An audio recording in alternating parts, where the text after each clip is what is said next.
Okay, 89B. 89B. 10 lines down. So all these rules of precedence, what comes first and what comes second. So we're going to run through all the different. Ask the Gemara.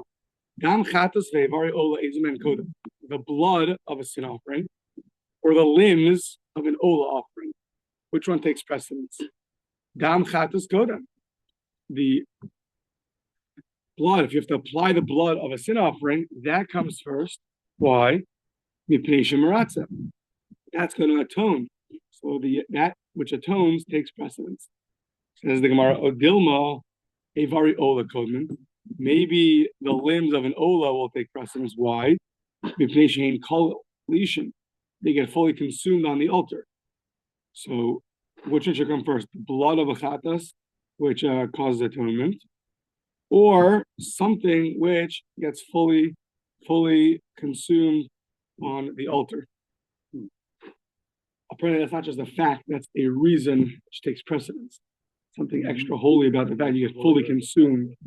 That makes it extra holy, yeah. Tashma, let's see, Abraisa, Dam Chatas Kodem Dam Ola. Oh, it says the blood of a chatas precedes the blood of an Ola. What's the inference? Ledam Ola hu dekadem, but le'evare Ola lo kadem. Then the implication is it only comes before the blood of an Ola, but not the limbs of an Ola. That would answer our question. So it says, look at the end of the Brisa, Miseifa, you have the opposite inference. A vare Ola kodem le'emure chatas. The limbs of an Ola precede the sacrificial parts of a sin offering. Says the Gemara, they only precede the sacrificial parts of the sin offering, but ledam chatas lo kadem. But the blood of the sin offering, they do not precede. That's the opposite inference. Elameha leka lamashmina. From this brisa, you don't know what comes first. Does the blood of a chatas come first, or the limbs of an ola come first? You don't know. Ibailahu, another question. Dam ola ve'emure chatas. The blood of an ola or the sacrificial parts of the chatas. It's the dam of the ola. The blood of the ola is essential to the ola. The chatas, its sacrificial parts are less essential. So which one comes first? Ezim and Kollel. So ola kodem the ka'asimi call Kollel. The ola should come first because it's coming from something which is fully consumed, or maybe not. Odilma emure chatas kodem the ka'asimi call mechaper. Okay, but the limbs, the sacrificial parts of the sin offering, they should come first. Why? Because they're coming from an offering that causes atonement. Once again, these two are on a pedestal. What comes first? The atonement or the fact that it's fully consumed? Tashma says the Brisa, Dam Chatas called Dam Ola. The blood of a chatas will precede the blood of an Ola. Dam Chatas who the Kadam Dam Ola aval emuri chatas lo. So it sounds that only the blood will precede the blood of an Ola, but the sacrificial parts of the sin offering do not precede the blood of an Ola. That would answer our question. It says right no, Adrabam Miseifa, from the end of the Brisa, you'll have the opposite implication. A very Ola kodem le'emure chatas. It says limbs of an Ola take precedence over what? Sacrificial parts of the chatas. Le'emure chatas. A very Ola who the kodem le'emure chatas. Only the limbs of an Ola take precedence over the sacrificial parts of a chatas, aval dam ola lo, but not the blood of an ola. So that's the opposite inference. Elameha leika lamashina. From this brisa, you have clarity, contradiction and implications. Okay. Ibailahu. Another question. Third question. Dam ola v'dam asham. Switching over to asham. The blood of an ola and the blood of an asham. Ezim and kodem. Which one comes first? Well, dam ola kodem the kasmi kollel. The blood of an ola comes first because it comes from an offering which is fully consumed. Odilma dam asham kodem. Or maybe the blood of an asham will come first. Why? The mechaper. It atones. That which atones should come first. Tashma says the Brisa dam chatas kodem dam ola. The blood of a chatas precedes the blood of an ola. Aval dam asham lo. So the blood of a chatas only precedes the blood of an ola. But the blood of an asham will not precede the dam of the ola Rather, the blood of the Ola will precede the blood of the Asham. So maybe that would be a good implication. Not only the blood of Achatas comes before the Ola, but the blood of the Asham will not come before the Ola. Says the Gemara, no, look, but did who the Asham? Really, you could have taught the blood of an Asham also precedes the Ola, and therefore you have no proof the other way. It's just, if that's true, so why do we teach the ID the boy lemisni seifa? Because of the seifa, the end of the brisa says, a vare ola kodlin le'emure chatas. The limbs of an ola come before the sacrificial parts of a chatas. So basically, the end had to teach a chatas. Why? The e tanal emure asham. If you would have taught me that the limbs of the ola come before the sacrificial parts of an asham, as opposed to a chatas, so you would have mistakenly thought, if it only taught that the limbs of an ola will come before the sacrificial parts of an asham, you would have concluded before the sacrificial parts of the asham, but not before the sacrificial parts of the chatas. For that reason, mishum hachi tana chatas. Therefore, the end of the brisa taught chatas, even though it could have taught asham. So once the end of the brisa could have taught asham, so we're saying that the beginning of the brisa also could have taught it. Yeah, it could have taught asham as well. Why did it not teach asham? Because if it would have taught asham, it would have gotten into trouble at the end of the brisa. Because the end of the brisa couldn't have taught asham. So since the end of the brisa couldn't have taught asham, therefore the beginning of the brisa wanted to stay parallel and consistent, and it didn't teach asham either. Tashma, chatas kodem la'asham. The chatas offering, our Mishnah says, comes before the asham offering. Chatas with the kadmalei la'asham, aval ola lo. Only a chatas comes before the asham, but not the ola. So what's it referring to? The blood of the sacrificial parts of the animal, the limbs. Ma'ilav dam. Is it not referring to the blood of a chatas? Comes before the asham of the chatas, but not the ola. Only the blood of the chatas will come before the blood of the asham, but an ola will not come before the asham. Are we not talking about that the blood of the ola does not precede the blood of the asham? No, we're talking about really the sacrificial parts of the animal, not the blood.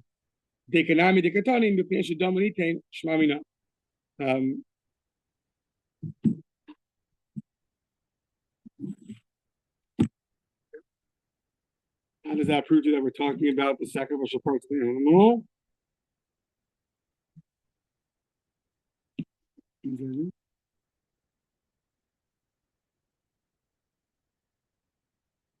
Oh, because it says, since the Mishnah says mipnei, mipnei shedama nitain, and it doesn't say mipnei shehi nitna. It's a little bit of a grammar thing. That the fact that the Mishnah said because its blood is brought, meaning it precedes the other one. Why? Because it has blood that's brought. So it should have taught it. If it was talking about its blood being, if it was being taught because of, okay, once again, the Mishnah says, achatas comes before the asham. And what's the reason it gives? Because its blood is brought. Because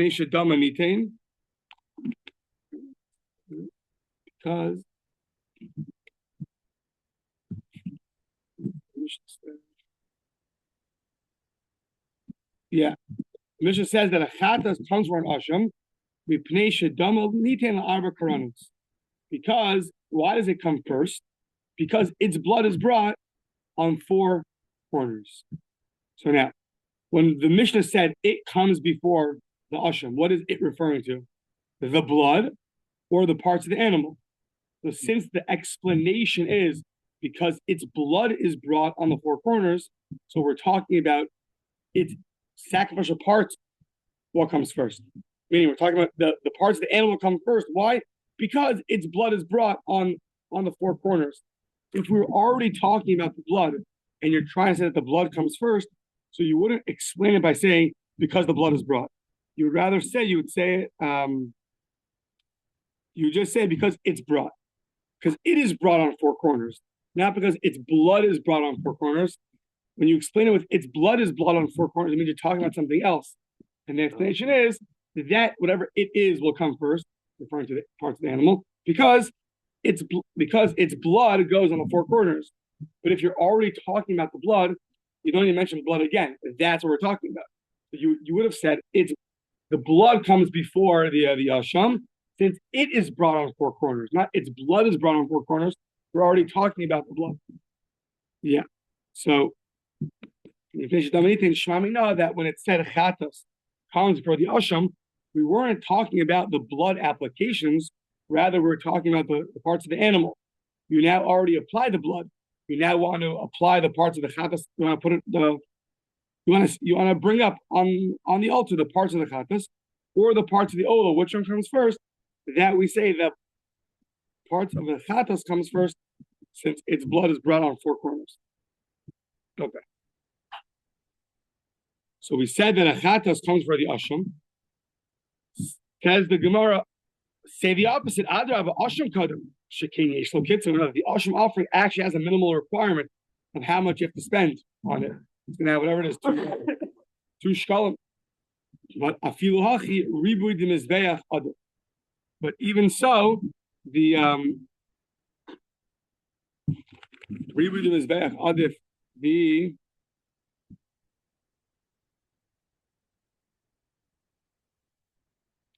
since the chatas since you bring more applications on the altar, so therefore the chatas will take precedence. Asham kodem letoda, the asham comes for the toda. So Adarabba say the opposite. A toda v'al nazir kadmi. You should have the toda, the thanks offering, and the ram that's brought at the end of the Nazareth process, of the Nazir's process. They should come before the asham. Why? Shekain tunin lechem. They require bread to be brought with them. See, it's holier. Afilu hachi kachei kadashim adif. Yeah, but at the end of the day, an asham is in the category of kachei kadashim. It's a more holy sacrifice. Therefore, that takes precedence. Okay. Toda, the El Nazir, the Toda, thanks offering, and El Nazir come before a Shlamim. Adarabba, Shlamim kadmi shekain yeshna b'tzibur kebiyachid. The Shlamim you could bring on a communal level and on a personal level, while a thanks offering or a Nazir offering is only brought on a personal level. Afilu hachi ne'achal liyom echad adifi. The fact that the Toda, the thanks offering, and the ram and the ram offering, you only have one day to eat it. That shows you that it's higher level of sanctity, and therefore it'll come before the shlum and the peace offering, which has 2 days to eat it. Okay. Yibailuhu, a question. Toda el nazir ezim and kodem, a thanks offering or the ram offering of the nazir. Which one should you bring first? Says the word Toda kadmash came to an arba mine lechem. The Toda comes first. That thanks offering comes first. Has 4 different kinds of breads. That's on the one hand. On the other hand, Odilma Ayal Nazir Kodem Shekin Yesh Imo Macherim. The ram has to bring with it literally other bloods, but what it means is it has other offerings that are brought with it. Has a chatas and an ola as part of your ending Nazirus process. So, which one takes precedence? The fact that you have different kinds of breads, or the fact that you have other offerings with you? Tashma. Explicit Bryce is saying that the Toda comes first because it has 4 kinds of bread. The Zu and the Nazir it only has they only bring with it 2 kinds of bread, not 4. So the breads takes precedence. Hashlamim kodem lebechor. A peace offering comes before the bechor offering. Adarabba bechor kodem shekein kedushasol mirachem. What's unique about the firstborn offering? Its sanctity is from the womb. It's holy right away. You don't have to sanctify it. It's already holy. There is a mitzvah to say that it's kadosh. It's interesting thing. They compare it to Shabbos. Shabbos is already holy, and yet we make kiddush. That's compared to a bechor. And yet there's something about you saying that it's holy. So, yeah, the nechal lekohanim. So maybe a bechor should come first because, first of all, it's holy from the womb, and kohanim eat it. Peace offering, the owners eat. Afilu hachi mitzvos yiseres difi. Yeah, Shlomo has leaning and waving the thigh and the chest. That all takes precedence. Fine. Ha-bechor kodem l'maiser. You have the bechor, or you have a 10th animal. Bechor comes first. What? Adraba, maiser kodem. Shekain mekadesh l'fanav l'echora. It's a funny case. The 10th animal comes first because literally what it means is it sanctifies the one before and after. So you're counting your animals, yeah? You have one job, yeah? Count to 10 and that's it. And instead, what do? You count the 9th one as 10. Then you're like, oh no. So you count the 10th one as 9. And then you remember that you messed up. So really you're up to 11. And you count the third one, in this case, 11. Right? So you go 10, 9, 11. Right? Instead of 9, 10, 11. So now, the rule's like this. The one that you called 9 is really the 10th one. So that one's going to be holy. But since you called the 9 and 11th one 10, it also is going to be holy. That's your rule by myself. So you see that it's unique, that it can even sanctify the one before and after it. When you mess up in that kind of way, those are going to be holy. That's its virtue. Afilu hachi, some people's version, when you mess up, they mess up really well. So some people can't mess up so well, minor mistake. So in this case, that's its virtue. But in this case, the bechor still takes precedence because its holiness from the womb takes precedence. Meiser kodem laofos. The 10th animal comes before bird offerings. Let birds come first because they're high level of sanctity. They're kacha kadashim. No, afilu hachi min zevach adar. Still, because I thought min zevach adar meant yesterday, it's an animal offering. The way they translate it, that it's slaughtered. I don't know. I don't know if that makes sense to me. Because what's the difference if you're slaughtered versus you're malika? So, I don't know. Figure it out. I don't know. You got a general term. I thought it's because it's an animal that an animal takes precedence over a bird, not that shchita takes precedence over malika. Don't know. Okay. That's to me what yeah. Amar Ravina Bar Shila. Ask Mr. Pensky. So Amar Ravina Bar Shila. Says Ravina Bar Shila, a murei kache collar. So the limbs, the sacrificial parts of a lower. Okay, so here we go. So that's that about what comes first, what comes second. Fine. Who's on first, what's on second? Yeah. Now, basically, Joe. Yeah. So Amar Ravina Bar Shila. Says Ravina the son of Shila. A murei kachim kalam. The sacrificial parts of a lower sanctity offering. Shlamim, Toda. What happens if those leave the courtyard? Sheyatsu, before the blood was thrown on. Now, by kachim kalim, we said, by lower sanctity, we said that they don't have their highest level of sanctity until their blood is sprinkled onto the altar. For example, mi'ila, the prohibition of misusing sacrificial something of the temples by kachim kalim, by a lower level of sanctity of offerings, will only apply. The prohibition of mi'ila will only apply once you've applied the blood. Then it hits a higher level of sanctity, as opposed to a chatos or an ashram, a higher level of sanctity. Right away, it's holy. Once you sanctify, you don't have to apply the blood to up its level of sanctity. So now we're asking, okay, this somewhat level of sanctity, but not the highest level of sanctity. If you take those sacrificial parts that are supposed to be placed onto the altar after the application of the blood, and you remove them from the courtyard, that's going to invalidate them. Vitana tuna, and they have a brayz to support this. It says mipnei zevach, the yeshno kache kadashim damav ve'emura. So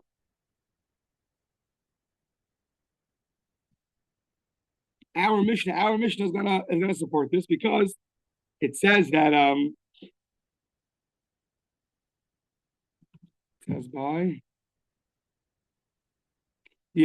when it talks about the animal offering coming before the bird offering, it says since it's an animal or slaughter, since it's an animal, and it has kachek hadashim is a high level of sanctity, and it has blood and sacrificial parts. All those things that a bird doesn't have, all of those things. It only has the blood. You don't put the sacrificial parts of the bird up on the altar. You don't put the blood on. So now, Bishlama a murin.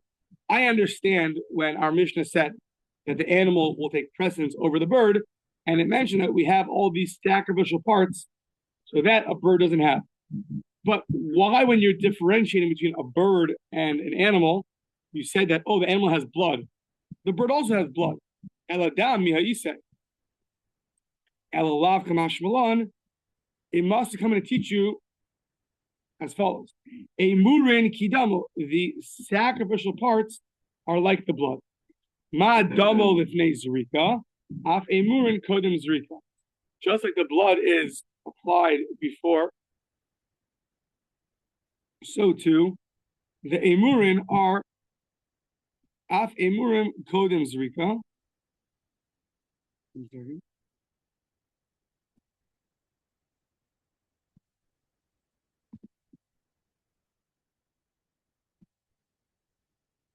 It's coming to teach you that just like this is called holy blood, this is called holy sacrificial offerings.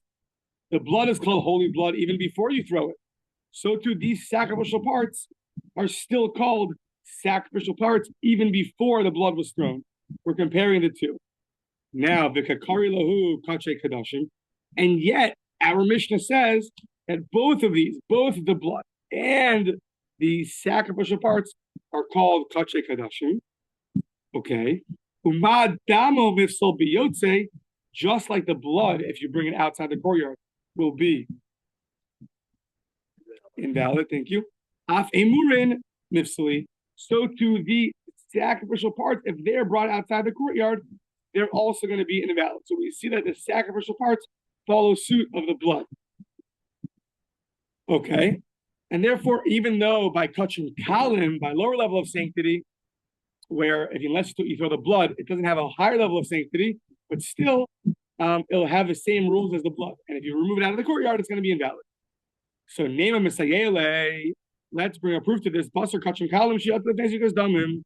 You have kachim kalim that are brought, that leave the courtyard before you apply the blood. Rabbi Yochanan Amar Kasher. Rabbi Yochanan says that's still going to be valid. You can still bring it back in. Reish Lakish Amar Pasol. Reish Lakish says it's going to be invalid. Rabbi Yochanan Amar Kasher Ho v'Sopalatzes. Rabbi Yochanan says it's kosher because Ho v'Sopalatzes. Because anyways, you're going to eat this offering outside the courtyard. Reish Lakish Amar Pasol because Adain lo higiyaz manalatzes. Yeah, but that time hasn't come yet. Right now, you can't bring it out. So that since that time hasn't come yet, therefore it's going to be invalid. So adkan lo pligi elo b'basar. That's only a machlokes by basar, by the meat of the offerings. What about the other sacrificial parts? Right, part of the offering you're going to eat, part of the offering you're going to put on the altar. So the part of the offering that you're going to eat, that's a machlokes. Do you look at the future where it's going to be left anyways, and you can go eat it outside the courtyard? Let's say by kachim kalim, by a shlamim. You can eat it anywhere in your shrine. So that's going to leave the courtyard anyways. So maybe even now, if it leaves, it's not going to be invalid. Or no, but right now it can't leave. Fine. That's all by the meat that's going to be consumed. You're going to be able to eat. But the sacrificial parts of the animal, that will never be able to leave the courtyard. So then even Rabbi Yochanan, who says that the meat of the animal that leaves the courtyard is still going to be valid because later on you're going to remove it, and therefore even right now it'll be valid. But even he's going to agree, according to that logic, that sacrificial parts of the animal that are not able to leave, even in the future, for sure should be invalid. Aval, a murin, the sacrificial parts of a kachim kalim, lo. And that would be a proof to us that Rabbi Yochanan and Reish Lakish do not argue by a murin, by the sacrificial parts, only by the basar, only by the meat. Says Gemara, no. Really, they could have had the same debate, not only by the meat, but even by the sacrificial parts, and therefore it's not a support to you, Rabbi Yochanan. It's not a support to us. If they could have had their debate about the sacrificial parts, so they should have much bigger novelty. That Rabbi Yochanan is going to say that by a sacrificial part, it's never going to be able to leave the courtyard. If it leaves, it's still kosher. He should have taught that. Why did he teach that? Look, that which they argued about the meat, that's only the hodifa kocha to Reish Lakish. That is to teach you the novelty of Reish Lakish, the afilu basar. You see how stringent he is. That even meat that's so full latzes, that's going to end up leaving the courtyard and you're going to consume it. Amar adayin lo higiyaz mal latzes. He still says that since right now the time has not come for you to consume the meat because the blood has not been applied, therefore it's still going to be invalid. It is very interesting. I just saw that Tosas mentioned the same thing. Usually the rule is if you can mention a leniency, that's a novelty, or a stringency. The Gemara says many places the power of leniency is preferable. So in this case, you could have taught the debate, right, about the sacrificial parts, and you would have taught a leniency, that which is never leaves the courtyard. If it leaves now, it's still going to be valid. And instead, you taught the power of stringency. So that's a novelty. Usually, you always want to teach the power of. It's always easy to be strict. It's hard to be lenient, right? So that's called koach tehetera adif. The power of the leniency is preferable. So really, it sounds like that was the Gemara's go-to. That's the first thing he really assumed. But then it says, listen, if you're going to push me into a corner, so I could get out of it. I could say that I taught it for this reason, even though the power of novelty usually takes precedence. But in this case, not. Okay, fine. This idea that if you have kochim kalim, a lower level of sanctity, and you remove its sacrificial parts out of the courtyard, that it's going to be invalid, even though it has not attained its full level of sanctity until you apply the blood. Let's see. It sounds like it might be a machlokas tonight.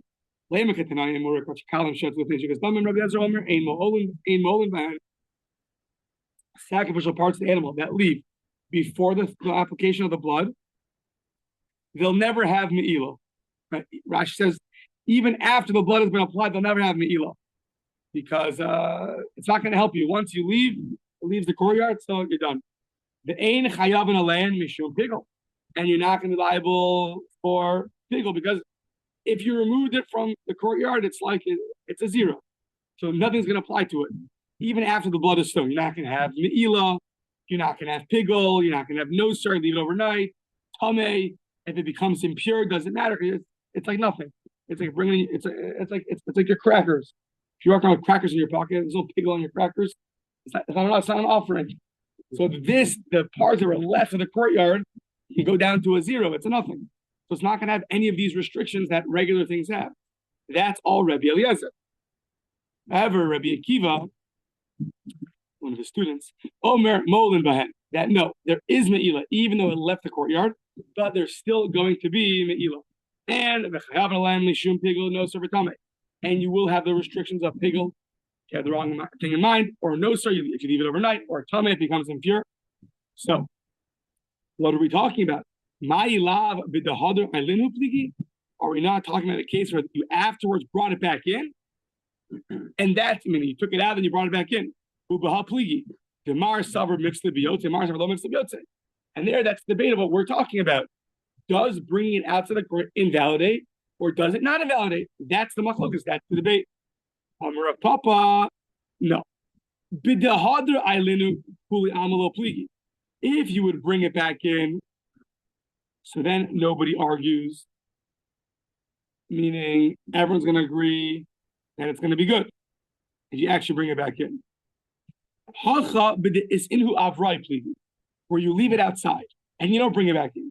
And that's the machlokas. And what's that machlokas? Ubaha pligi demar savar. One holds ein zrika mo'elis liyotze. Interesting case. We know that zrika, the throwing of the blood, the sprinkling of the blood, now will give the lower level of sanctity offerings it will up its sanctity, and it will now be subject to me'ilah, to misuse. What if the sacrificial parts are currently outside of the courtyard? Will it still do it to them or not? Do you have to be inside the courtyard in order to attain a higher level of sanctity when your blood is thrown onto the altar? Or even if you're outside the courtyard, the fact that you're still part of that sacrifice, even though right now you're in an invalid place, but it'll still up your level of sanctity. That's the debate. The throwing of the blood will help even if you are currently, your parts of the animal are outside the altar. And the other one holds no. The horror of Papa who the Amr bid Isnu Abrak Lamalo Pligi. Bida'alin who Ligavai Pligi. Papa said the opposite. When you leave them outside, nobody disagrees. Meaning, it sounds like everyone's going to agree it's going to be Zrika is not going to help. It's not going to help. Yeah, it's not going to help. Where do they argue? Bida'alin who Ligavai Pligi. When you bring it inside. And if they argue when you bring it inside, so then the debate is, does bringing the sacrificial parts outside the courtyard invalidate or not, like we originally thought? And therefore, that statement that we said that was across the board is actually a debate, Rabbi Eliezer and Rabbi Akiva. That we said, hold on, where did Rav Papa say it? You have to wait about 90 more days, 80 more to find out that in Menachos, where did he say it? Honey, spoiler alert, yeah. He was talking about the shtei lechem, the bread you bring, I believe, on Shavuos. Is it Shavuos? So you bring it that between the animal was slaughtered and between the blood was thrown, you bring the bread out. That's by the shtei lechem. The lav gufei de zivcha. It itself is not the offering. So that's where they had a debate. But the sacrificial parts that they themselves are the offering that's going to be put onto the altar. About emurin the gufe the zivchahu. So you hear the word zivcha means slaughtered. It itself was part of the animal that got slaughtered. So that the isnu abrai pligi. That they argue about where it's left outside, and that debate is: does zrika help? Does application of blood help to now up its sanctity, and therefore you're subject to me'ilah, to misusage, or not? That Rav Papa said is really only applies to a case where you are not part of the slaughter offering. You're just brought with an offering. There they have a debate, but where you yourself are part of the slaughtered offering, that they only argue if you leave it outside, not if you bring it in. If you bring it in, and everyone said it's going to be good.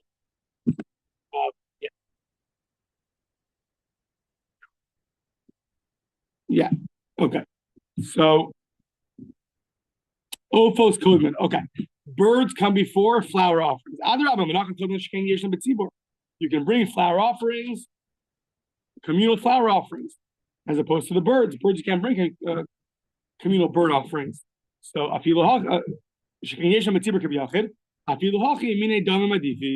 but still, the fact that the ophos, the birds,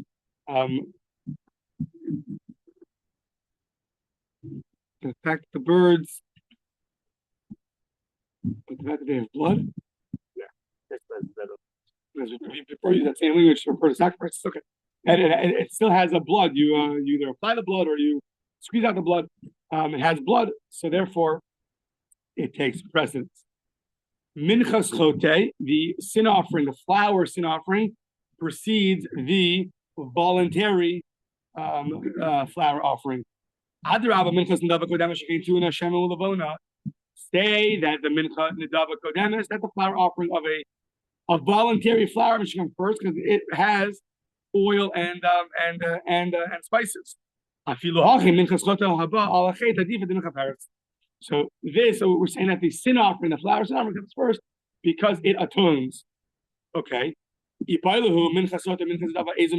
What comes first? The flour offering of the sota, to see, or the flour offering of a voluntary flour offering. The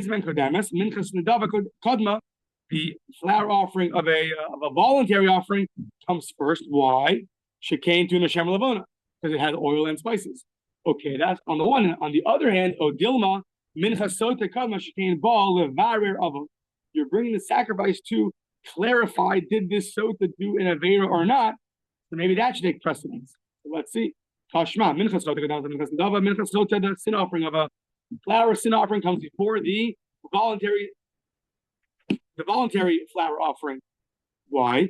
Minchas sota, who the covenant the minchas dava. That's only the sin offering comes before the voluntary offering because it atones. But a minchas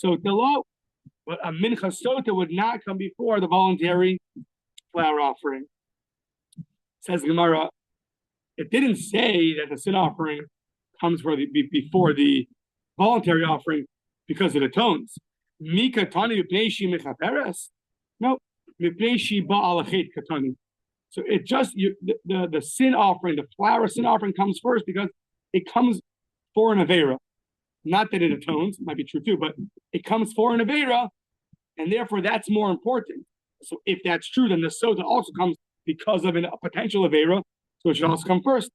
The hanani ba'alachet, and the sota also comes because of a sin, and therefore it should come before the voluntary offering. Tashma zu kodamos lezu shezu ba min hachitin v'zu ba min hasorin. You have two offerings that are voluntary. One is wheat, one is barley. The wheat comes first. What are we talking about? Ma'ilav minchas sota. The minchas sota is brought from barley, not from wheat. The Gemara says that barley is animal food, wheat is man food. That's what the Maharal says, that the sota committed an animal act, so it brings animal food. That's why by Pesach you bring the omer. The omer is barley, and if Shavuos you bring wheat, because we're in a low state by Pesach. We have to build ourselves up to be men. Why do barley and children? Because when you have 6 bulls, you're like an animal. I don't know. No, my love, minchas medavul and minchas soda. We're not talking about the voluntary offering. Wheat comes before barley. Oh, you see, it comes before the sota. Lo, minchas chota, minchas sota. It's talking about that the sin offering, the flour sin offering, will come before the sota offering. Okay, maybe it was like a.